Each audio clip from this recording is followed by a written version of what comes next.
Good morning everyone. Online में जो है उनको वॉइस आ रही है। भूमि, अनुज, प्रणव।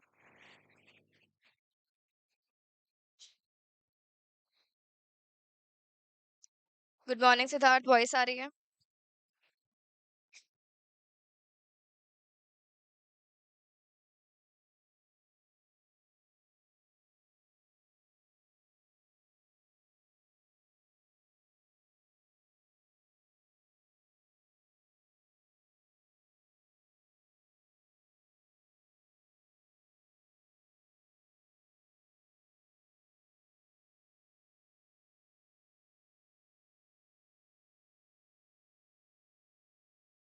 चलो, रेडी एवरीवन? या कोई संडे में ही है अभी? आ गए संडे से बाहर? ठीक है। चलो, क्या कर रहे थे हम लोग? सब्जेक्ट याद है सबको? क्या?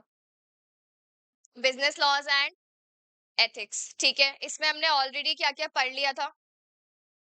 सबसे पहले हमने मीनिंग देख लिया था। किसका मीनिंग देख लिया था? बिजनेस का मीनिंग देख लिया था। सेकेंडली, लॉ का मीनिंग भी हमने देख लिया था। ठीक है। अच्छा, इसके अलावा हमने उस दिन बिजनेस के टाइप्स स्टार्ट किए थे क्या? फॉर्म्स ऑफ बिजनेस ऑर्गेनाइजेशन कौन कौन से होते हैं? हाँ, सबसे पहले हमने क्या बात की थी? Sole proprietorship. क्या होता है सोल प्रोप्राइटरशिप? हाँ, सोल मतलब सिंगल, प्रोप्राइटर मतलब ओनर। तो अगर हम एक बात करें, ऐसा कोई बिजनेस ऑर्गेनाइजेशन जहाँ पे अकेला ही पर्सन है और वो अकेला ही पर्सन क्या है?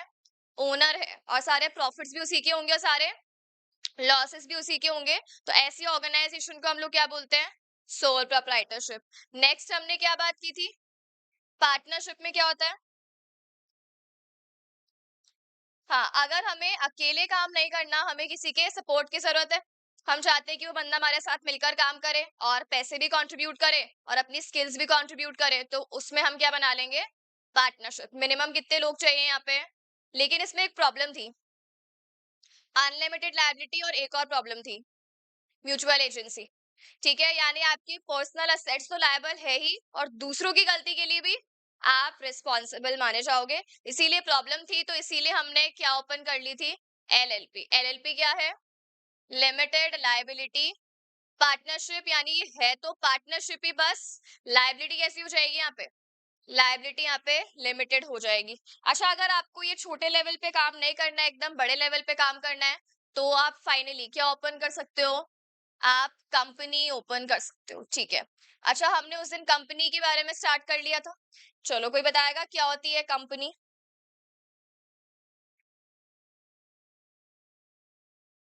कुछ समझ में नहीं आया। क्या होती है कंपनी? Company artificial person. अच्छा, ठीक है। आर्टिफिशियल पर्सन और क्रिएटेड बाय लॉ। कौन सी लॉ? कंपनी आगे, कंपनीज एक्ट 2000। अच्छा, और? अच्छा, देख के बता रहे हैं। अच्छा, घर जाके कॉपी खोली थी क्या सैटरडे को या संडे को? झूठ मत बोलना। किस किस ने नहीं खोली थी? ओ, तुम सबने खोली थी? खोली थी, पढ़ी थी, या बस खोल के वापस रख दी थी? हम्म। अरे, थोड़ा पढ़ लिया करो घर पे। अच्छा, एक बात बताओ, जो हम यहाँ पे पढ़ रहे हैं उसको घर पे रिवाइज करने में कितने घंटे लगेंगे? 5, 6, 7? आधा घंटा भी नहीं लगेगा अभी तो। हाँ, 10 से 15 मिनट तो मैक्सिमम है। तो इतना तो हम दे सकते हैं ना किसी सब्जेक्ट को। अपना एग्जाम कब है? तो तुम क्या ये सोच रहे हो कि अपना कोर्स हो जाएगा उसके बाद हम चालू करेंगे पढ़ना? अगर तुम ये सोच के चल रहे हो ना, तो दिसंबर 24 है फिर। अब तुम सोचो, दिसंबर 23 है या जून 24 है या दिसंबर 24 है? कौन सा वाला है? दिसंबर 23 वाला है ना। कोई ऐसा सोच के बैठा है कि 24 में दे देंगे, क्या ही फर्क पड़ रहा है? तो इसीलिए ये वाला परसेप्शन तो रखना ही मत कि कोर्स होने के बाद हम चालू करेंगे। ये हो गया तो फिर कुछ भी नहीं होगा। तो इसीलिए डे टू डे बेसिस पे जो भी हम क्लास में कर रहे हैं, घर जाओ और रिवाइज कर, क्योंकि अभी तो बिगिनिंग ही है। एक बार क्या होता है, 2-3 चैप्टर्स हो जाते हैं ना, फिर स्टार्ट करने में जोर आता है कि पुराना पढ़े या अभी जो चल रहा है वो पढ़े। बट तुम्हारा तो अभी स्टार्ट ही हुआ है। तो डेली बेसिस पे जो भी हम क्लास में कर रहे हैं, घर जाके आपको रीडिंग करनी है सिर्फ। ऐसे रट्टे मारने हैं कि अपन को, अपने पहली बात कर ली थी, रटना तो कुछ भी नहीं है। जितनी बार रीडिंग करोगे उतना बेटर है, ठीक है? तो घर जाके एक बार रीडिंग कर लिया करो, 10 मिनट लगेंगे, मैक्सिमम 15 लग जाएंगे। चलो ठीक है, क्या होता है company? Artificial person and it is created by law, ठीक है। और क्या बात की थी हमने? हाँ, हाँ, यहाँ पर भी बिल्कुल मिनिमम नॉर्मली कितने लोग चाहिए आपको? 2 लोग चाहिए। लेकिन अगर हम बात करें किसकी, 1 पर्सन कंपनी की, तो वहां पर एक्सेप्शन है, वहां पे एक चल जाएगा, लेकिन वो हम बाद में बात करेंगे। तो नॉर्मली अगर हम लोग बात करें तो कितने लोग चाहिए? 2 लोग चाहिए, ठीक है। और क्या बात की थी हमने? हाँ, वहां पर हमने बात की थी कौन से लोग पैसा लगाएंगे, कौन से लोग मैनेजमेंट का काम करेंगे, ठीक है। तो जो लोग पैसा लगा रहे हैं उनको हम लोग क्या बोलते हैं? शेयर होल्डर्स बोलते हैं क्या? ठीक है। तो हम उनको शेयर होल्डर्स क्यों बोलते हैं? रीजन क्या था? हाँ, हमने कंपनी में टोटल पैसा लगाया, वो टोटल पैसे को हम क्या बोलेंगे? Share capital. और शेयर कैपिटल छोटे छोटे पार्ट्स में डिवाइडेड है, और वो छोटे छोटे पार्ट सबको मिलेंगे तो शेयर्स। तो आप पैसा लगाओगे, उसके बदले में आपको कंपनी के क्या मिल रहे हैं? शेयर। शेयर्स क्या है? ओनरशिप का प्रूफ है कि आप कंपनी के ओनर हो। तो वो ओनरशिप के लिए आपके पास में क्या है? कंपनी के शेयर्स। तो इसीलिए आप ओनर्स हो, आपने शेयर खरीदे हैं, तो हम आपको और क्या बोल देंगे? शेयर होल्डर्स बोल देंगे क्या? हम आपको शेयर होल्डर्स बोल देंगे, ठीक है। अच्छा, आप शेयर होल्डर्स के साथ क्या प्रॉब्लम थी? वो मैनेजमेंट क्यों नहीं कर सकते? एक तो वो वाइडली स्कैटर्ड है, जरूरी है कि वो एक ही जगह पे असेंबल रहे हमेशा? नहीं, कुछ कहीं है। और दूसरी प्रॉब्लम क्या थी? कॉन्फ्लिक्ट्स। अगर वो लोग एक साथ में आ भी जाएं, मान भी लो, तो अब सबके सब ओनर्स हैं, तो अब सबके सब क्या करेंगे? मेरी बात मानो, मेरी बात मानो। तो ऐसे करके क्या हो जाएगा? कॉन्फ्लिक्ट। तो हम या तो कॉन्फ्लिक्ट सॉल्व कर लें, या फिर हम क्या काम कर लें? कंपनी चला लें, ठीक है। तो इसीलिए उन लोगों ने अपने एजेंट्स को अपॉइंट किया था क्या, जो शेयर होल्डर्स के बिहाफ पे कंपनी को क्या करेंगे? मैनेज करने का काम करेंगे। तो हमने किसको अपॉइंट किया था? हाँ, जो हमने एजेंट्स रखे थे उसका नाम क्या है कंपनी लॉ में? डायरेक्टर्स, ठीक है। अच्छा, ये डायरेक्टर्स क्या काम करेंगे अब?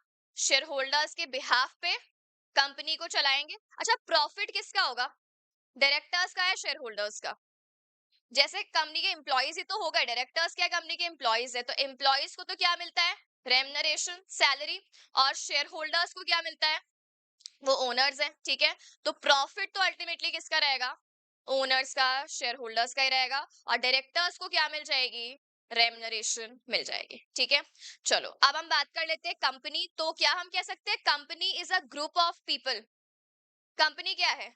ग्रुप ऑफ पीपल है हु हैव कम टुगेदर, एक साथ आए हैं वो सब लोग। और वो एक साथ क्यों आए हैं? To achieve a common objective. क्या ये चीज है? तो कंपनी क्या हो गई? एक group of people who have come together to achieve common objectives of themselves। अच्छा, कॉमन ऑब्जेक्टिव क्या है यहाँ पे?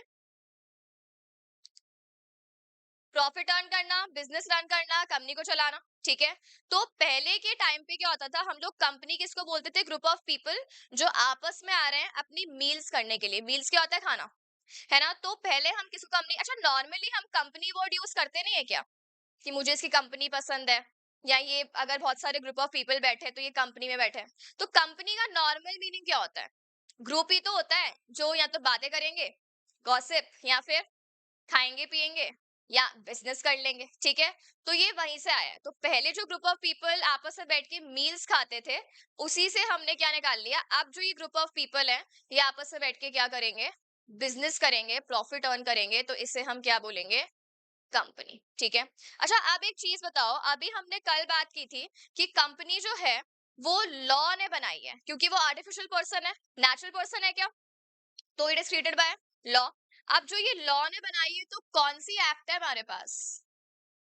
कंपनीज एक्ट 2013 है। अच्छा, इससे पहले कंपनी नहीं बनी होगी क्या?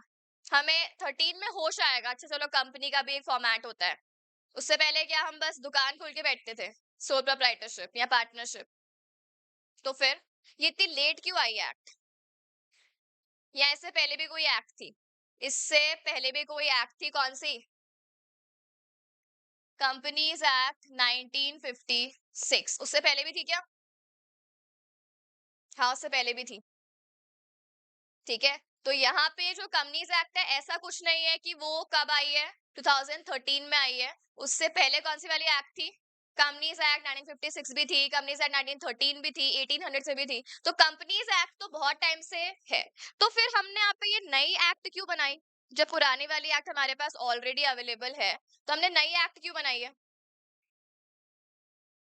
हमने उस दिन बात की थी, जो अपनी लॉ है उसमें क्या क्या होता है? एक्ट, रूल्स, रेगुलेशंस और नोटिफिकेशंस, अमेंडमेंट्स वगैरह और क्लैरिफिकेशन। तो हमने जो अमेंडमेंट की बात की थी, अब अमेंडमेंट ले आते ना। अमेंडमेंट मतलब आपके पास वो लॉ ऑलरेडी बनी हुई है, आप उस लॉ में क्या कर लो, कुछ चेंजेस कर लो, ठीक है?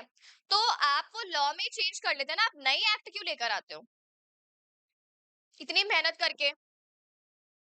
अब जो उस टाइम पे सीए सीएससीए में बन गए होंगे, उन्होंने कौन सी एक्ट पढ़ी होगी? 56 पढ़ी है। अब ये नई वाली एक्ट आ गई तो अभी जिद करे, हमने तो वही एक्ट पढ़ी है ना। तो जो हमसे सर्विसेज लेगा, हम उसको सर्विसेज किस एक्ट के अकॉर्डिंग देंगे? 56 वाली एक्ट के अकॉर्डिंग। 13 वाली एक्ट हमसे पूछ भी ली, मुक्का खाओगे। अगर ऐसा कोई प्रोफेशनल किसी क्लाइंट को बोल दे, क्लाइंट क्या करेगा? हाँ ठीक है, तुमने जो पढ़ी है वो वाली एक्ट लगा दो, पेनल्टी आएगी तो हम झेल लेंगे, क्या करें? सही है। या आपने कोई सी भी एक्ट पढ़ी हो, जो अभी एट प्रेजेंट एप्लीकेबल है, वही माननी होगी, वही माननी होगी। तो फिर क्या रीजन है वापस से एक्ट लेकर आने का? उसमें एक दो लाइन चेंज कर दो ना।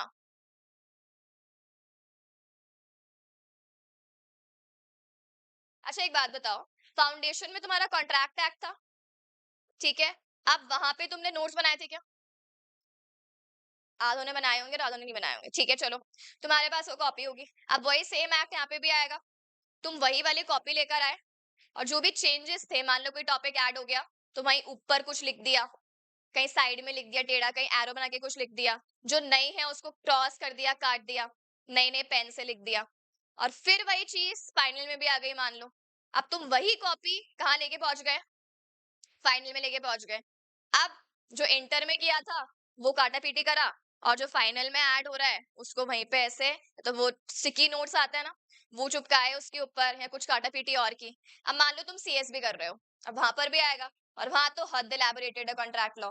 तो अब तुमने उसमें सेम ही कॉपी में और एडिशन करे, फिर पेज चिपका रहे हो। जब तुम एंड में वो कॉपी पढ़ोगे तो कैसा लगेगा? गुस्सा आएगा क्या?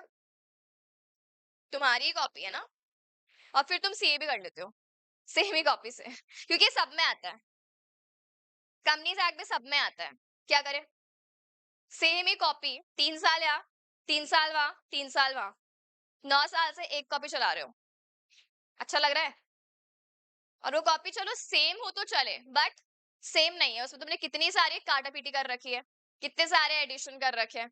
तुम्हें खुद को भी समझ में आएगी क्या कि क्या कब कितना पढ़ना है, या किस लेवल पे क्या क्रॉस हो रहा था और किस लेवल पे क्या आ रहा है? मान लो तुमने जो चीज यहाँ क्रॉस की है वो सीएस में तो आएगी, तो अब तुम उसको टिक कर रहे हो, ये तो पढ़ना है। तो अच्छा लग रहा है क्या सुन के? तो क्या सोल्यूशन है? नई कॉपी बना लें, थोड़ा खर्चा ही तो होगा, थोड़ी मेहनत लगेगी, हाथों से लिखना पड़ेगा, बट ठीक है ना, एटलीस्ट सेटिस्फेक्शन तो मिलेगा। तो तुम लोग पुरानी बुक से पढ़ सकते थे क्या स्कूल टाइम पे, या नहीं खरीदते थे? क्यों, पुरानी किसी से ले लेते, सीनियर से? लेते हैं बहुत लोग, बट बहुत लोगों का क्या होता है कि हम अगर नई बुक जब तक नहीं लाएंगे ना, हमसे पढ़ाई नहीं होती, क्योंकि पुराने वालों ने अपने अकॉर्डिंग मार्किंग कर रखी है, लकीटे कर रखे हैं, वो दिमाग में नहीं जाता लोगों के, तो वो नई बुक लाते हैं। तो अगर हम एक्ट की बात करें, इतनी बड़ी एक्ट पहले ही पल्ले नहीं पड़ती, फिर तुमने उसमें 5 लाइन लिख रखी है, और उसको काट के क्या लिख रखा है, अमेंडेड, और फिर हम वो नहीं पढ़े और फिर अमेंडमेंट जाके पढ़े। तो अगर आपने 100 पेज में 80 पेज के तो अमेंडमेंट डाल दिए, तो कुछ सोल्यूशन है कि ये सही चीज लग रही है क्या? बेटर नहीं है, कुछ नया ही ले आओ। तो इसीलिए जब इतनी ज्यादा सिनेरियो चेंज हो जाता है कि आपको लगता है पुराने वाली एक्ट के हर सेक्शन में अमेंडमेंट करना है, तो हम क्या करते हैं, नया ही ले आओ। तो अगर आपको लगता है इतना ज्यादा चेंज करने की जरूरत है, तो आप क्या करो, नया एक्ट ले आओ, ठीक है? तो अभी कौन सा एक्ट प्रेवलेंट है? Companies act 2013। अच्छा एक बात बताओ, अगर कोई कंपनी उस टाइम पे बनी होगी जब 56 वाला एक्ट था, तो क्या हम ये लिख सकते हैं, the company was formed by law, और वहां पे लॉ क्या आएगा, कंपनीज एक्ट 1956, तो अब वो उस वाले एक्ट में बनी है, क्या उसे भी आज हम कंपनी बोलेंगे या नहीं बोलेंगे? अभी वो एक्ट नहीं है, अभी वो एक्ट नहीं है, तो उसे भी हम कंपनी बोलेंगे या नहीं बोलेंगे? या बोले कि तुम बंद करो खुद को और नए वाले एक्ट में वापस बनाओ खुद को, उसे भी कंपनी बोलेंगे। अच्छा, अपनी फैमिली में किसी का पेरेंट मर गया तो क्या आप उसको फैमिली मेंबर नहीं बोलोगे? कि तुम्हारे पेरेंट्स ही नहीं है, तुम्हारी फैमिली से निकलो, बोलोगे क्या ऐसा? नहीं। तो वो उस टाइम पे लीगल तरीके से बनी ना। अब उस टाइम पे तुम्हारी पुरानी वाली कंपनीज एक्ट है और अभी नई वाली आ गई, तो हमारी क्या गलती है इसमें? हमने तो लीगल तरीके से एक्ट में ही अपने आप को क्या किया था, फॉर्मेशन किया था, रजिस्ट्रेशन किया था। तो चाहे कोई कंपनी, हम जब डेफिनेशन पढ़ते हैं तो हम क्या पढ़ते हैं? Any artificial person which is registered under this act. This act किसको बोलोगे? जो अभी वाला एक्ट है, मतलब कंपनीज एक्ट 2013। और इसके अलावा under any other previous company law, क्या लिखा होता है? Any other previous company law. तो जब प्रीवियस कंपनी लॉ आ रहा है, इसका मतलब 56 या 1913, मतलब जो भी पुराना वाला एक्ट था, आप किसी भी एक्ट में बने हुए हो, आपको हम क्या बोलेंगे? आपको हम क्या बोलेंगे? कंपनी बोल देंगे। क्लियर है? ठीक है, चलो। अब है ना, ये बताओ, लास्ट क्लास में तुम लोगों ने कॉपी में कहाँ तक नोट किया है? जो हमने उस दिन क्लास में किया था वो तुमने नोट किया या सबने?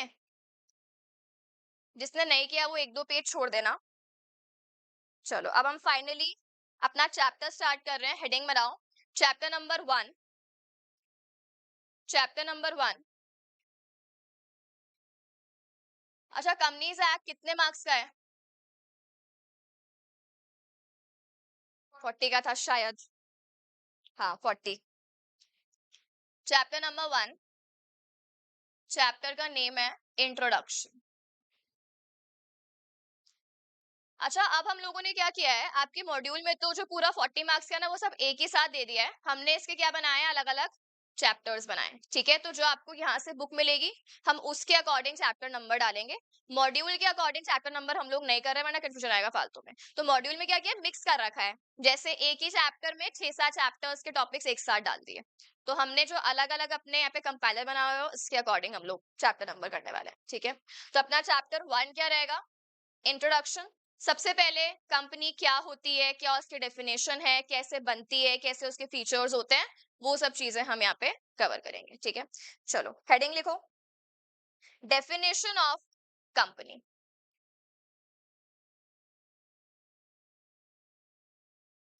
डेफिनेशन ऑफ कंपनी, इसमें लिखो। अच्छा, ये जो डेफिनेशन है ये किसके अकॉर्डिंग है? As per companies act. Definition of company as per companies act 2013।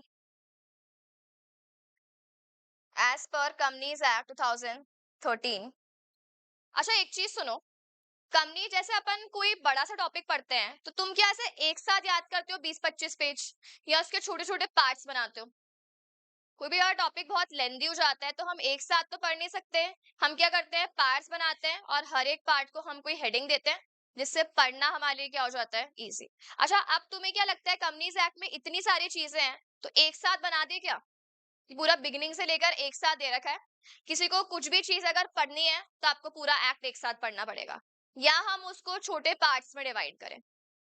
हम उसको क्या करेंगे, छोटे छोटे पार्ट्स में डिवाइड। अच्छा, हम लोग कहते हैं कोई टॉपिक है, देन टॉपिक की हेडिंग, देन उसका सब टॉपिक आता है, सब सब टॉपिक आता है, मतलब टॉपिक के अंदर भी हम लोग अलग अलग टॉपिक्स बना सकते। तो सिमिलरली वैसे ही इतनी बड़ी आपकी कंपनीज एक्ट है, तो क्या उसको एक साथ पढ़ना प्रैक्टिकली पॉसिबल है क्या? नहीं।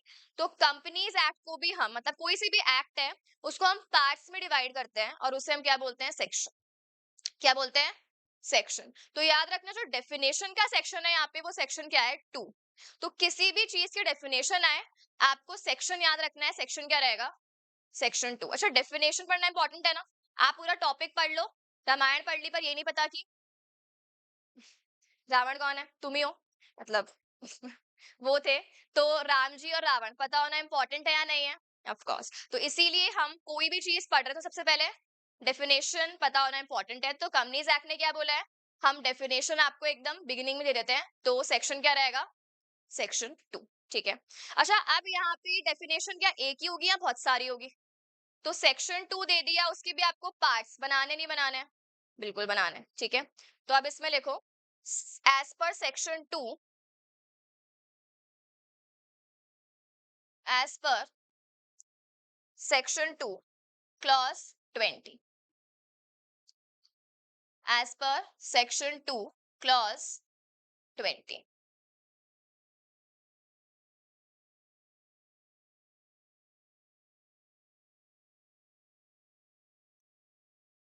अब लिखो डेफिनेशन। कंपनी मीन्स,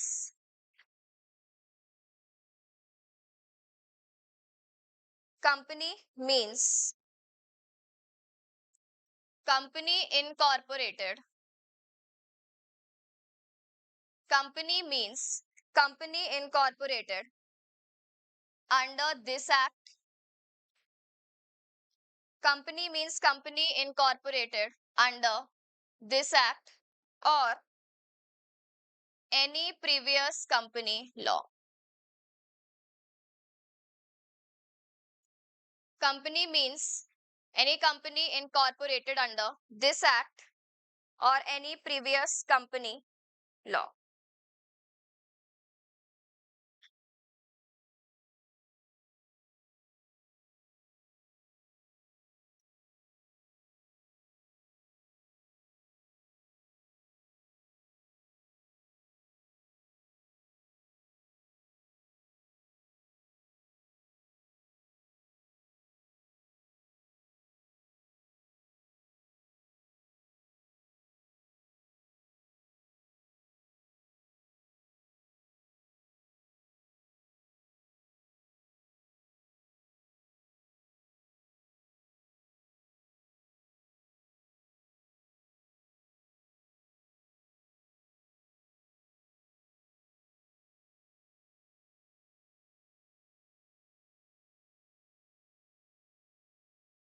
लिख लिया सबने?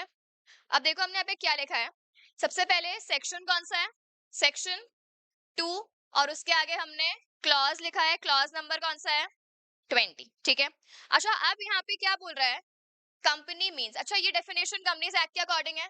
अब देखो कितनी सुंदर है। कंपनी मीन्स कंपनी, क्या बोला? Company means company. अच्छा है। कंपनी का मतलब होता है कंपनी, भाड़ में जाओ। कंपनी मतलब कंपनी जो कहाँ बनी है, या तो अंडर दिस एक्ट बनी है, मतलब कौन सी वाली एक्ट? कंपनीज एक्ट 2013, या फिर under any previous company law 56, 13 जो भी है। अब समझ में आ गया कंपनी क्या होते हैं? आ गई क्या? अच्छा, अगर हम बिगनिंग ही इससे करते हैं, कंपनी मतलब कंपनी, तो तुम्हें समझ में आता? चलो अभी तो हमने बेसिक कुछ बातें कर ली है। तो एक्ट की जो डेफिनेशन होती है ना, वो बहुत ही महान डेफिनेशन देता है। वो आपको नॉर्मली कुछ डिटेल में देगा ही नहीं, तो इसीलिए ये एक्ट की डेफिनेशन है। पर एक हमें क्या पढ़नी होती है? जनरल डेफिनेशन भी पढ़नी होती है। तो जनरल डेफिनेशन में क्या आ जाएगा आपका? जो कंपनी, अच्छा हमने क्या क्या पढ़ लिया कंपनी के बारे में? कंपनी एक आर्टिफिशियल पर्सन है, क्रिएटेड बाय लॉ है, और ग्रुप ऑफ पीपल एक साथ आते हैं। क्यों आते हैं? ताकि उनका एक कॉमन ऑब्जेक्टिव फुलफिल हो जाए। कॉमन ऑब्जेक्टिव यहाँ पे क्या होगा? चैरिटी वैरिटी करना, या कॉकरोच वॉकरोच डुबोना, प्रॉफिट अर्न करना। ठीक है। और वो प्रॉफिट को आपस में जितने भी लोग हैं वो क्या कर लेंगे? डिवाइड कर लेंगे, डिस्ट्रीब्यूट कर लेंगे। ठीक है। तो हमें यहाँ पे एक क्या पढ़नी होती है? एक्ट की डेफिनेशन। और अभी हम क्या पढ़ने वाले हैं? General definition. अच्छा, एक और चीज बताओ। हमने बात की कि कंपनी जो है उसको लॉ ने बनाया है, तो वो एक आर्टिफिशियल पर्सन है। कंपनी के ओनर्स अलग है। तो क्या हम ये बोल सकते हैं कि कंपनी और उसके ओनर्स मिलाकर एक ही आदमी है, या दोनों को हम अलग अलग ट्रीट करेंगे? दोनों को आप क्या करोगे? अलग अलग ट्रीट करोगे। क्यों? हाँ, कंपनी का एक मोस्ट इंपॉर्टेंट जो हम कह सकते हैं फीचर, वो फीचर क्या है? Separate legal entity. कंपनी, अच्छा अब यहाँ पे हमने बात की है कि दोनों पर्सन है, ओनर्स भी पर्सन है और कंपनी भी पर्सन है। अब चाहे वो पर्सन नेचुरल हो, चाहे वो पर्सन आर्टिफिशियल हो, है तो पर्सन ही। तो इसीलिए याद रखना, कभी भी जो ओनर्स हैं और जो कंपनी है वो दोनों एक ही पर्सन नहीं है। हमें याद है कि हमने बात की थी कि तभी तो आप जब दो लोग हैं, अगर आप कैपिटल लगा रहे हो, पैसा लगा रहे हो, तो बदले में आपको भी तो कुछ चाहिए। तभी तो मैं बदले में क्या मिल रहे थे, शेयर्स। तो दो अलग अलग लोग हैं, तो इसीलिए याद रखना कंपनी को हमेशा हम क्या ट्रीट करते हैं, separate legal entity. Company separate legal entity है और उसके ओनर्स एकदम क्या माने जाएंगे, सेपरेट माने जाएंगे। ठीक है, चलो, तो ये तो हो गई एक्ट की डेफिनेशन। अब लिखो जनरल डेफिनेशन।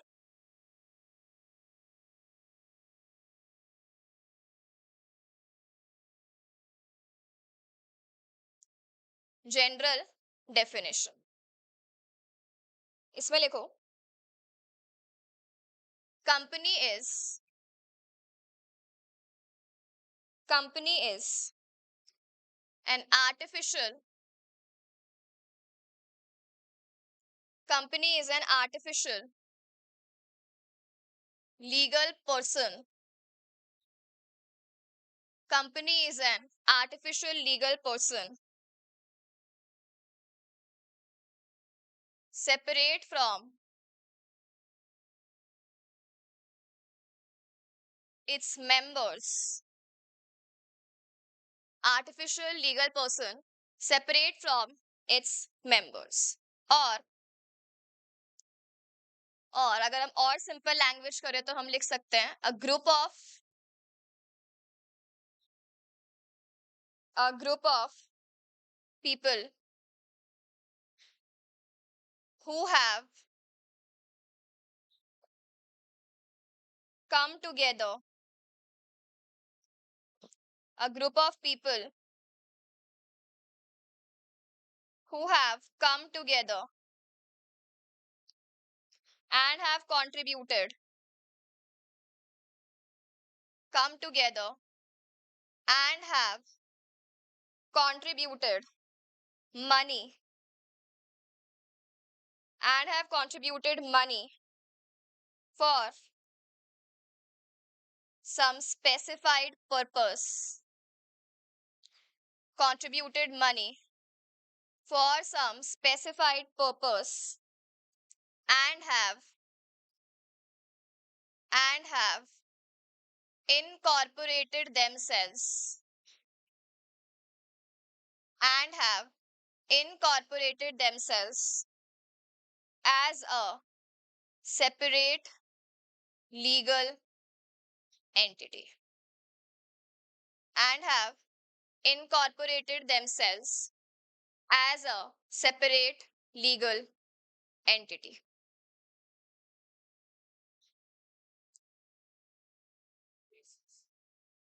पर्पस,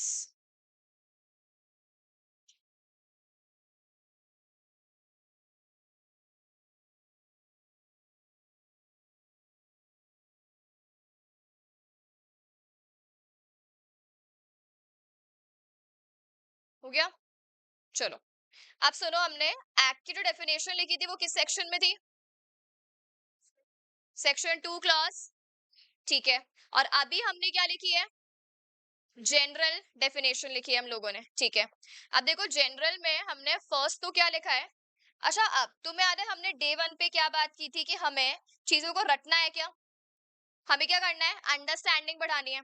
तो आपको अंडरस्टैंडिंग मतलब समझ में आनी चाहिए चीजें, लेकिन जब आप एग्जाम में लिखोगे तो क्या जो बुक की लैंग्वेज है या जो हम ये लैंग्वेज लिख रहे हैं आपको as it is copy paste करके आनी होती है क्या, नहीं। आपको सिर्फ और सिर्फ क्या ढूंढने, कीवर्ड्स, यानी ये वर्ड लिखना इंपॉर्टेंट है। लैंग्वेज आपकी कुछ भी हो सकती है। ठीक है, तो सब लोगों को एक रेड पेन खरीदना है, सबको ही खरीदना है, आइदर रेड ले लो या ग्रीन भी ले सकते हो, बट बेटर है रेड लो, वो हाईलाइटेड रहता है। तो रेड पेन से सबको क्या मार्क करने हैं, कीवर्ड्स। जैसे कोई भी इंपॉर्टेंट चीज है कि वो आपको लिख कर ही आनी है एग्जाम में, मान लो हमने कोई नोट लिखा तो वो नोट हम लोग रेड पेन से लिख लेंगे, या इसमें जो भी हम कीवर्ड्स मार्क कर रहे हैं वो कीवर्ड्स हम रेड पेन से मार्क करेंगे। अच्छा, एग्जाम में रेड पेन यूज नहीं करनी है, एग्जाम में जो कीवर्ड्स है वो अंडरलाइन करके आने हैं।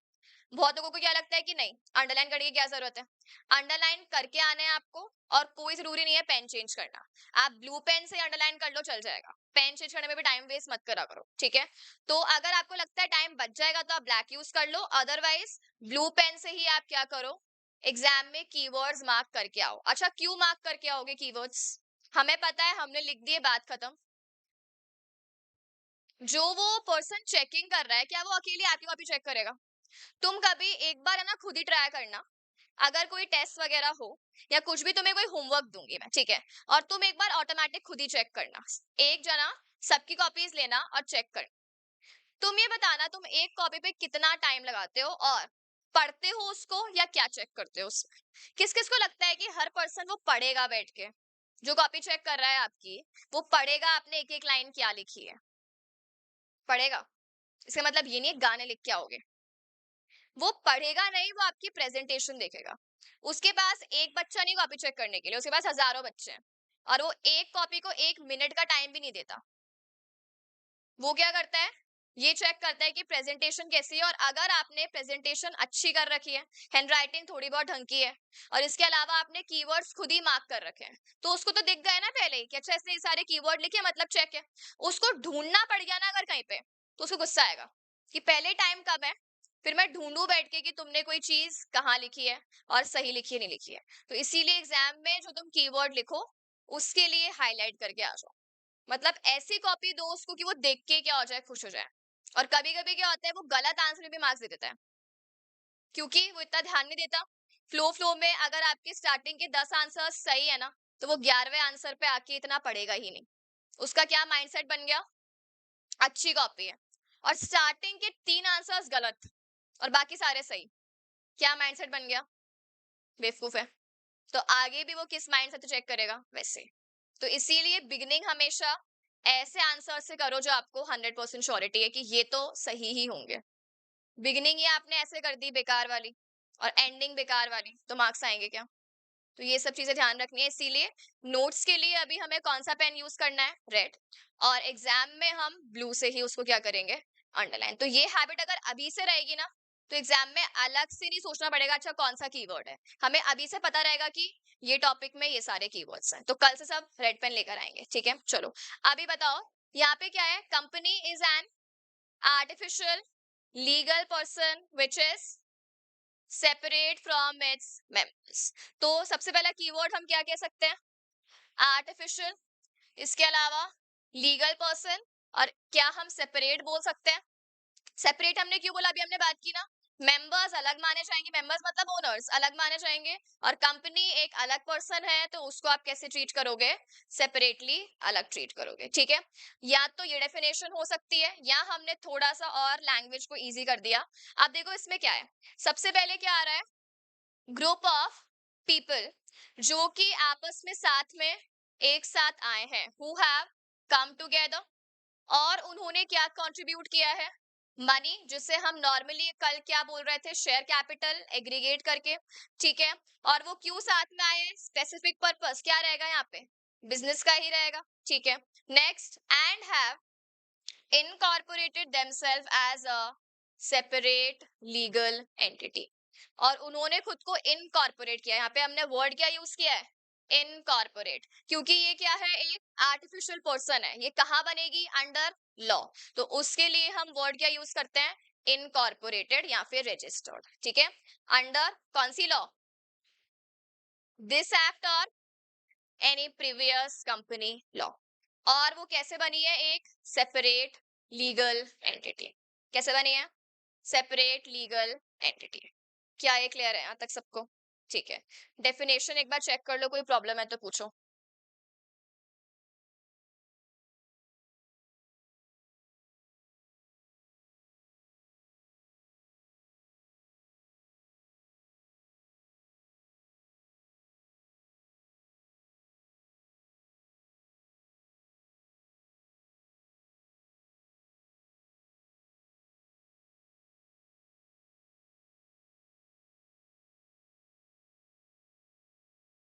ठीक है, चले आगे। चलो अच्छा, अब हमने मीनिंग के बारे में बात कर ली, अब हम बात करने वाले हैं किसके बारे में, फीचर्स के बारे में। फीचर्स क्या होते हैं, कैरेक्टरिस्टिक्स क्या होते हैं, उसके बारे में और इलेबोरेशन अगर हमें चाहिए। कंपनीज एक्ट ने तो क्या बोल दिया, कंपनी मतलब कंपनी, अब हमें उसको खुद को क्या करना होगा, इलेबोरेट। अच्छा तुम एग्जाम में लिख कर आ जाओ कंपनीज एक्ट तो यही बोल रहा है, हम क्या करें, तो मार्क्स आएंगे क्या, 4 में से कितने आएंगे, 1। चलो तो अब हेडिंग बनाओ, feature slash characteristics of a company. Feature slash characteristics of a company. अच्छा, अब इसको याद करने के लिए हम कुछ निमोनिक्स बनाएंगे। निमोनिक्स जानते हो? इनिशियल ले लो हर एक वर्ड का, याद करने में इजी होगा। एक बार लिखो, फीचर्स ऑफ अ कंपनी।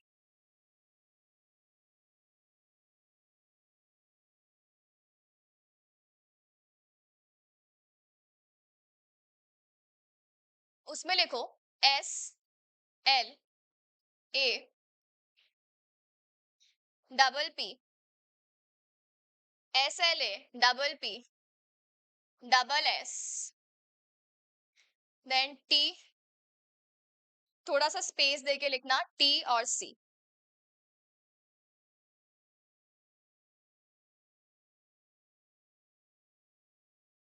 अरे लिखना है ये, हाँ ऐसे ही लिखना है, लिखो S L A double P double S, और थोड़ा सा स्पेस देके लिखना T and C.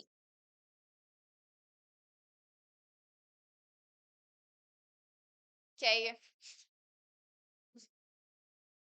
S L A double P double S को पी और एस ही लो, क्या बन गया?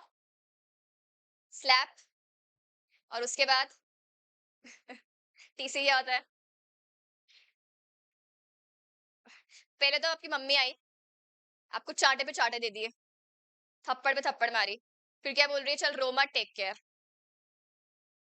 हाँ, तो पहले चांटे मारो और फिर क्या बोल दो? Take care. अब ये याद करने का तरीका है, इससे हम क्या याद करेंगे? अपने कंपनी के फीचर्स। ठीक है, चलो फर्स्ट है एस। एस से लिखो सेपरेट लीगल एंटिटी। अब या तो ना ऐसे कर लो, इसके नीचे ही लिख लो ऐसे करके, सेपरेट लीगल एंटिटी। फर्स्ट क्या हो गया? Separate legal entity. ठीक है, इसके बाद में एल, एल से लिखो लिमिटेड लायबिलिटी। एल है लिमिटेड लायबिलिटी।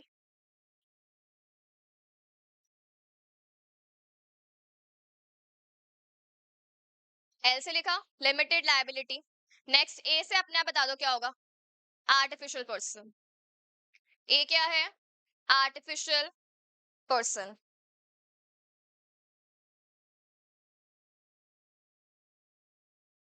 नेक्स्ट है पी। पी से लिखो परपेचुअल सक्सेशन। स्पेलिंग देख लो, परपेचुअल सक्सेशन। पी क्या है? Perpetual succession. ठीक है, नेक्स्ट है पी। नेक्स्ट वाले पी से लिखो separate property. Separate property.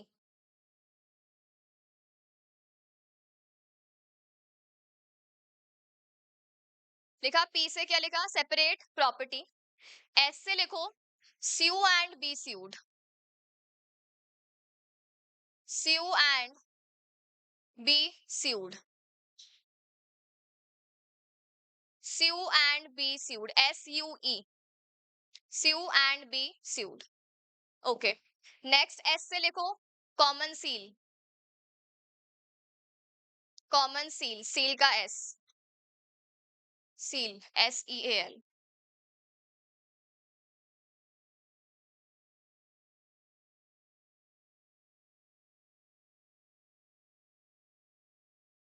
Next T, transferability of shares.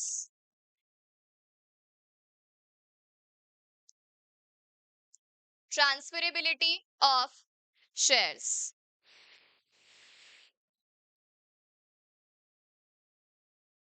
Transferability of shares. ठीक है, चलो अब यहाँ पे सी उसके साथ में ऐड कर लेना याद करने के लिए। या एक काम करो, रुको, ये जो कॉमन सील है ना, इसको वहां भेज दो। हाँ सॉरी, इसको वहां लिख दो।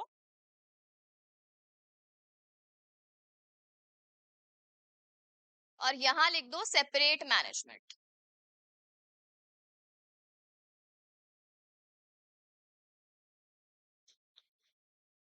कॉमन सील और एस में लिख दो सेपरेट मैनेजमेंट।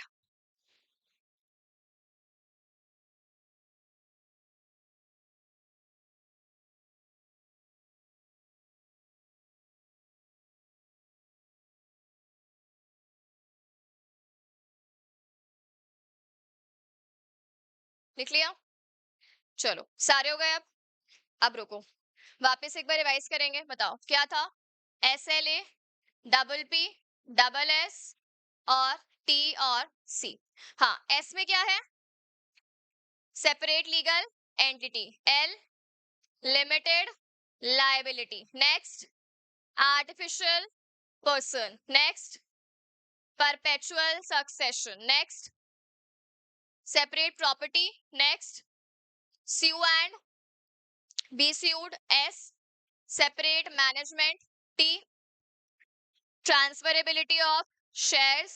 और नेक्स्ट है कॉमन सी। ठीक है, इसमें से कितने तुम्हें आते हैं? कुछ कुछ। कौन कौन से आते हैं? सेपरेट लीगल एंटिटी आता है, लिमिटेड लायबिलिटी आता है, आर्टिफिशियल पर्सन भी आता है, परपेचुअल सक्सेशन नहीं आता। ठीक है, नेक्स्ट, सेपरेट प्रॉपर्टी नहीं आता। अच्छा, next, C and B suit आता है क्या? नहीं आता। Next, separate management. ठीक है, और ट्रांसफरेबिलिटी और कॉमन सी। ठीक है, चलो आप खुद कर लेना ये ना। नहीं नहीं, हम यहाँ पे करेंगे। ठीक है, चलो सबसे पहले फर्स्ट वाला। फर्स्ट वाला अपना पॉइंट क्या है? Separate legal entity. ठीक है, अच्छा अब है ना, इससे तुम्हें क्या समझ में आ रहा है? क्या होता है ये सेपरेट लीगल एंटिटी का कंसेप्ट क्या है? हाँ, इसका मतलब क्या था कि अगर आपकी कंपनी है, क्या है आपकी कंपनी है और उसकी क्या है, कुछ मेंबर्स है क्या, तो फिर वो क्या मानी जाएगी? अरे बोलो, तुम्हें तो आता है ना ये वाला। वो सेपरेट लीगल एंटिटी मानी जाएगी क्या? देखो, अब यहां से लाइन पढ़ो, क्या लिखा है फर्स्ट पॉइंट में? Separate legal entity, a company has an identity which is separate from its members. It can acquire, hold or dispose any assets on its own. It can sue and be sued in its own name. क्या इसने तीन characteristics एक ही point में लिख दी क्या? कौन कौन से तीन लिखे? फर्स्ट कौन से लिखा है इसने? सेपरेट लीगल एंटिटी है, अपने मेंबर से अलग मानी जाएगी। दूसरा क्या लिखा है? देखो, इट कैन अक्वायर, होल्ड और डिस्पोज। अक्वायर मतलब परचेज करना, खरीदना, अपने पास रखना। नेक्स्ट, होल्ड करना, और डिस्पोज मतलब बेचना, सेल करना। तो क्या बोला है? इन इट्स ओन मतलब, अच्छा ये कौन से कैरेक्टरिस्टिक में आएगा? नहीं, सेपरेट प्रॉपर्टी। ये असेट मतलब प्रॉपर्टी। अब इसके बारे में हम बाद में बात करेंगे कैसे होगा। थर्ड पॉइंट पढ़ो, क्या है? इट कैन, हमने लिखा स्यू एंड बी स्यूड वाला। तो ये दो कैरेक्टरिस्टिक इसने फर्स्ट वाले पॉइंट के साथ ही ऐड कर लिए, लेकिन पहले हम फर्स्ट वाला जो पॉइंट है वो पढ़ेंगे, और उसके लिए हम एक केस स्टडी पढ़ेंगे, और फिर तुम बताना वो केस स्टडी में जो बोला है वो सही है या वो सही नहीं है। ठीक है, चलो। अच्छा, केस जो है ये इंपॉर्टेंट है। केस का नाम पढ़ो, क्या है? Salmon versus salmon and company limited. क्या है केस का नाम? अच्छा, ये जो है, ये ऐसा नाम क्यों है इसका? ये इंडिया के लोग नहीं है, ये बाहर का केस लॉ है। ठीक है, इसीलिए इसका नाम सैलमन है। Salmon versus salmon and company limited. ठीक है, अच्छा आप सुनना है इसकी हिस्ट्री क्या थी। ये जो सैलमन नाम का एक आदमी था, पहले ये जो बिजनेस करता था वो बिजनेस क्या था? सोल प्रोप्राइटरशिप का बिजनेस था, मतलब अकेले काम करता है। अच्छा, अब ये अकेले काम करता है तो इसकी फैमिली में इसके बच्चे भी हैं, बेटा बेटी ये सब लोग। तो अब ये इन लोगों को भी अपने बिजनेस में ऐड करना चाहता है। अब ये इनको अगर ऐड करेगा तो ये लोग उस बिजनेस में क्या बनेंगे? ओनर्स बन सकते हैं क्या सोल प्रोप्राइटरशिप में? ओनर तो एक ही होगा, तो ये लोग एम्प्लॉयज ही बनेंगे। पर ये चाहता है कि मैं अपने सारे जो भी मेंबर्स हैं उनको अपने बिजनेस में ऐड भी करूं और सब ओनर्स ही बन जाएं। तो इसीलिए पहले सोल प्रोप्राइटरशिप था ये, इसने अपना बिजनेस किस में चेंज करा लिया, कंपनी बना ली। अब कंपनी बन गई तो उसमें सब के सब लोग ओनर्स बन सकते हैं क्या? अच्छा एक बात बताओ, जो जैसे अपनी रिलायंस है RIL, क्या यहाँ पे जो अपने अंबानी जी हैं वो सिर्फ और सिर्फ शेयर होल्डर है या डायरेक्टर भी है कंपनी के? क्या शेयर होल्डर मतलब ओनर डायरेक्टर भी बन सकता है क्या? हमने कल क्या बात की थी, नॉर्मली क्या होता है कि शेयर होल्डर स्कैटर्ड होते हैं और वो लोग किसको अपॉइंट करते हैं, डायरेक्टर्स को अपॉइंट करते हैं। मान लो शेयर होल्डर स्कैटर्ड है, बट जहां पे वो कंपनी बनी हुई है कुछ शेयर होल्डर्स वहीं पे रहते हैं और वो खुद क्या चाहते हैं, कंपनी को मैनेज करना भी चाहते हैं। मतलब जरूरी है क्या हर ओनर बस बैठ जाए कोने में? नहीं, जो बड़े बड़े ओनर्स हैं जिन्होंने बहुत सारा पैसा लगाया है वो क्या चाहेंगे, मैनेजमेंट भी करना चाहेंगे। तो क्या शेयर होल्डर डायरेक्टर भी बन सकता है क्या?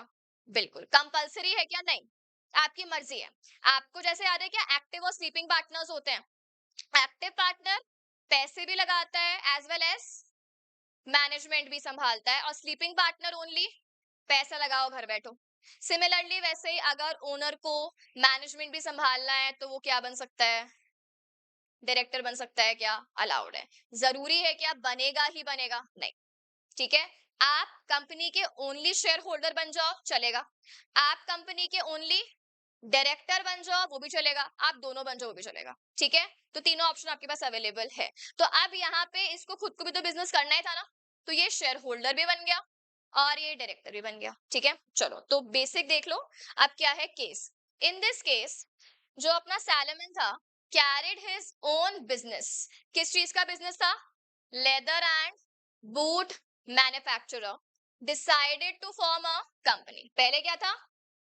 Soul proprietor. इतना ऐसे डिटेल नहीं दिया है यहाँ पे, बट पहले वो प्रोप्राइटर था, फिर ऐसे प्रॉब्लम आई तो उसने क्या बना ली, कंपनी। द ES कैपिटल क्या है? Equity share capital. अच्छा, दो टाइप के कैपिटल होते हैं, तुम लोग पढ़ोगे अकाउंट्स में, इक्विटी शेयर प्रेफरेंस से 12th में भी आ गया होगा। तो ओनरशिप वाला कैपिटल हम इक्विटी, आपको वहां पे वोटिंग के राइट्स मिलते हैं, मतलब आप कंपनी में आओगे और आप डिसीजन मेकिंग में इन्वॉल्वमेंट ले सकते हो। तो ES capital, equity share capital, detail में हम और बात करेंगे बाद में, अभी मान लो ओनरशिप कैपिटल है ये। ठीक है, नाउ वाज एंटायरली, अब यहाँ पे पूरा का पूरा पैसा सिर्फ किसने लगाया था? सैलमन ने खुद ने और हिज फैमिली, उसकी फैमिली ने लगाया था। Soon the company fall into difficulties and the receiver was appointed to liquidate the company.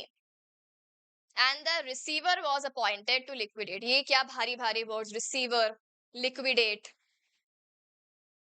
क्या है ये सब? कभी सुना है लिक्विडेशन या वाइंडिंग अप का नाम सुना है? वाइंडिंग अप क्या होता है? हाँ, चलो अब सुनो ध्यान से। अच्छा अभी तक तो हम कंपनी का क्या बात कर रहे हैं, कंपनी बनती कैसे है।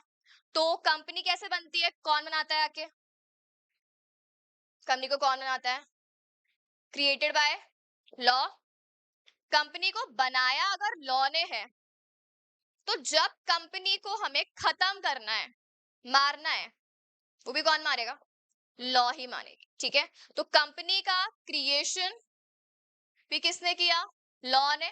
और जब हमें कंपनी की एग्जिस्टेंस को खत्म करना है तो वो भी हम कैसे खत्म करेंगे? अच्छा एक बात बताओ, कंपनी में 4 मेंबर्स थे, ठीक है, और चारों के चारों मर गए, क्या कंपनी खत्म हो गई?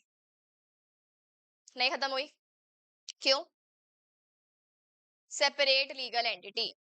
कंपनी में मेंबर्स अलग है और कंपनी अलग है। मेंबर्स मर भी गए ना, सारे ही मर गए ना, भाड़ में जाओ, हमें कोई फर्क पड़ता है क्या? नहीं।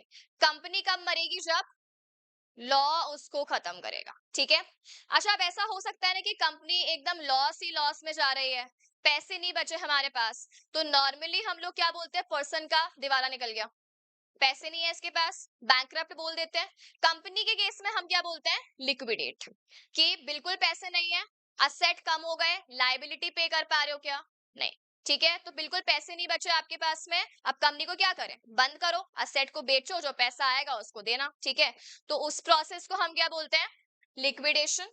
और ये जो लिक्विडेशन का प्रोसेस है ये भी कैसे होता है, बाय लॉ। तो कंपनी क्रिएट भी कैसे होगी, बाय लॉ, और कंपनी एंड भी कैसे होगी, बाय लॉ। ठीक है, तो अब यहाँ पे अगर हमें कंपनी को एंड करना है और कंपनी का दिवाला निकल गया तो उसे हम लिक्विडेट बोल सकते हैं क्या। अब यहाँ पे लैंग्वेज पढ़ो। अब देखो ये क्या बोल रहा है यहाँ पे, soon the company fall into difficulty. इस कंपनी में क्या आने लग गई, प्रॉब्लम्स आने लग गई। मतलब लायबिलिटी देने के लिए पैसा है क्या आपके पास, पैसा नहीं है, लॉस में जा रहे हो आप, continue. And the receiver was appointed to liquidate the company. Liquidate का मतलब समझ में आ गया, कंपनी के एग्जिस्टेंस को खत्म करना बाय लॉ। ये भी डिटेल में प्रॉपर आता है, ये आपका फाइनल पे आएगा, अपन वहां पढ़ेंगे, अभी डिटेल में इतना नहीं आएगा। ठीक है, लेकिन नॉर्मली प्रोसेस क्या होता है अपना, लिक्विडेशन। ठीक, अब यहाँ पे इसने एक वर्ड लिखा है, रिसीवर वाज अपॉइंटेड। अच्छा, यहाँ पे अब आपको जो पूरा काम संभालने का है ना, कि लिक्विडेशन के टाइम पे आप क्या करोगे, ऑक्शन। ऑक्शन क्या होता है, नीलामी करोगे, एसेट्स को बेचोगे, कोई खरीदेगा, पैसे आएंगे, पैसे का यूज करके लायबिलिटी पे करोगे। तो ये पूरा प्रोसेस करने के लिए ना हम एक अलग से बंदे को अपॉइंट करते हैं, और उसे हम लिक्विडेटर भी बोल सकते हैं और रिसीवर भी बोल सकते हैं। ठीक है, तो जो अलग से बंदा है उसकी बात हो रही है, डिटेल में नहीं जाना है अभी हमें। चलो, यहां तक क्लियर है। क्या बनाई, कंपनी, उसके बाद क्या हुआ, डिफिकल्टी से पहुंच गई वो कंपनी। हमने कंपनी को क्या करना है अब, लिक्विडेट करना है, बंद करना है, और उसके लिए हमने किसको अपॉइंट किया है, रिसीवर को। ठीक है, या फिर लिक्विडेटर को। चलो आगे, अब सुनो। The debentures issued, sorry, the debenture issued by the company were held by Salomon himself। मतलब डिबेंचर क्या होते हैं, एक होता है शेयर, एक होता है डिबेंचर। डिबेंचर क्या होता है, हाँ, अच्छा, जो अपने शेयर है, अगर आप कंपनी के शेयर खरीदोगे तो आप शेयर होल्डर बनोगे। शेयर होल्डर मतलब ओनर होता है क्या, ऑफ कोर्स। अगर आप कंपनी के डिबेंचर खरीदते हो तो आप क्या बनते हो, उसके क्रेडिटर। क्या बनते हो, उसके क्रेडिटर। तो कंपनी जो पैसा है या तो वो शेयर इशू करके ले सकती है आपसे। जो शेयर खरीद रहा है वो बंदा कौन है, ओनर है। अगर कंपनी को क्या चाहिए, लोन चाहिए, तो वो लोन के बदले में आपसे वो नॉर्मल बैंक से भी लोन ले सकती है, पर पब्लिक से लोन लेना है, तो पब्लिक से लोन लेना है तो वो क्या इशू कर देती है, डिबेंचर इशू कर देती है। तो जो लोग डिबेंचर खरीदेंगे वो कौन होंगे, डिबेंचर होल्डर्स। वो ओनर्स होंगे या क्रेडिटर होंगे, वो अपने क्या रहेंगे, क्रेडिटर रहेंगे। क्यों, क्योंकि हमने आपको लोन दिया है और आप हमें बदले में बाद में पेमेंट करोगे, है ना। और बदले में कंपनी आपको क्या देगी, इंटरेस्ट देगी। ठीक है, तो जैसा लोन का काम होता है, बस एक इंस्ट्रूमेंट दे दिया कि हाँ हमने आपसे पैसा उधार लिया है। तो डिबेंचर होल्डर्स कौन हो गए, कंपनी के क्रेडिटर हो गए। क्लियर है यहाँ तक। अच्छा, अब है ना एक चीज सुनना आगे बढ़ने से पहले। अब एक बात सुनो। अब हमें पता है कंपनी को प्रॉब्लम्स थे तभी कंपनी बंद हो रही है। मान लो कंपनी के असेट 10 करोड़ के हैं, कितने के हैं, 10 करोड़ के हैं। और जो कंपनी की लाइबिलिटीज है ना, वो लाइबिलिटीज कितने करोड़ की है, 15 करोड़ की है। मतलब इसमें सब लोग आ जाएंगे, बैंक वाले और क्रेडिटर्स वगैरह, डिबेंचर होल्डर, सब आ गए लाइबिलिटी में। असेट में आपका जो लैंड है, बिल्डिंग है, प्लांट है, मशीनरी, ये सब आ गया। अब ये सब तो कितने ही है हमारे पास, 10 करोड़, और हमें पेमेंट कितनी करनी है। अब कैसे पेमेंट करें, उनको पहले पेमेंट होगा। अच्छा, मान लो एक बैंक बैठा है, डिबेंचर होल्डर्स बैठे हैं, एम्प्लॉयज वगैरह बैठे हैं, हमारी सैलरी चाहिए भाई हमें, गवर्नमेंट बैठी है, टैक्स दो। अच्छा, पहले गवर्नमेंट को देंगे ऐसा, या पहले एम्प्लॉयज को देंगे, बेचारों ने काम किया है इतना, या पहले बैंक को देंगे, बैंक ने हम पे इतना एहसान करके लोन दिया, या डिबेंचर होल्डर्स, पब्लिक ने ट्रस्ट करके पैसा दिया। तुम्हें कैसे पता। अच्छा, एक बात बताओ, अगर हम ये चीज बताते नहीं और तुम पे डाल देते, तुम्हारी जिसको मर्जी उसको पेमेंट कर देना पहले, जो एंड में बच गया छोड़ो भाड़ में जाए।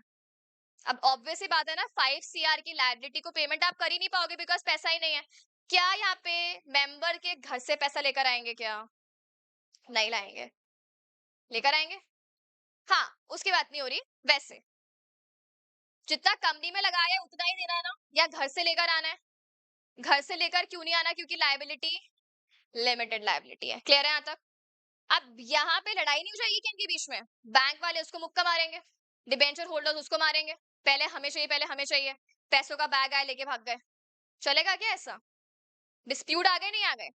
और हमने डे वन पे बात कर ली थी, डिस्प्यूट आ जाते हैं क्योंकि लोग इतने सारे हैं, कॉन्फ्लिक्ट आ जाते हैं, तो वो कॉन्फ्लिक्ट को अवॉइड करने के लिए हम क्या बनाते हैं? क्या? डायरेक्टर, लॉ, लॉ ही तो बनाते हैं। तो इसीलिए ये चीज भी कहाँ लिख दी? लॉ में। तुम चुप रहो, मुंह बंद रखो। हम बताएंगे नंबर वन पे कौन आएगा, नंबर टू पे कौन आएगा, नंबर थ्री पे कौन आएगा, और हमने बोल दिया, मुंह बंद करके मान लेना। लड़ाई वड़ाई होगी क्या फिर? नहीं। ठीक है, तो ये सीक्वेंस अभी हमें पूरा नहीं पढ़ना है कि वन टू पे कौन है, बस तुम्हें एक चीज याद रखनी है। सुनो, तो टाइम हो गया क्या अभी? नेक्स्ट क्लास किसकी है? चलो एक काम करते हैं, इतना एक बार यहाँ तक तुम रीड करके आना, इसके आगे का हम लोग कल कंटिन्यू करते हैं फिर, ठीक है? हाँ, कुछ पूछ रहा है कोई? चलो ओके, थैंक यू।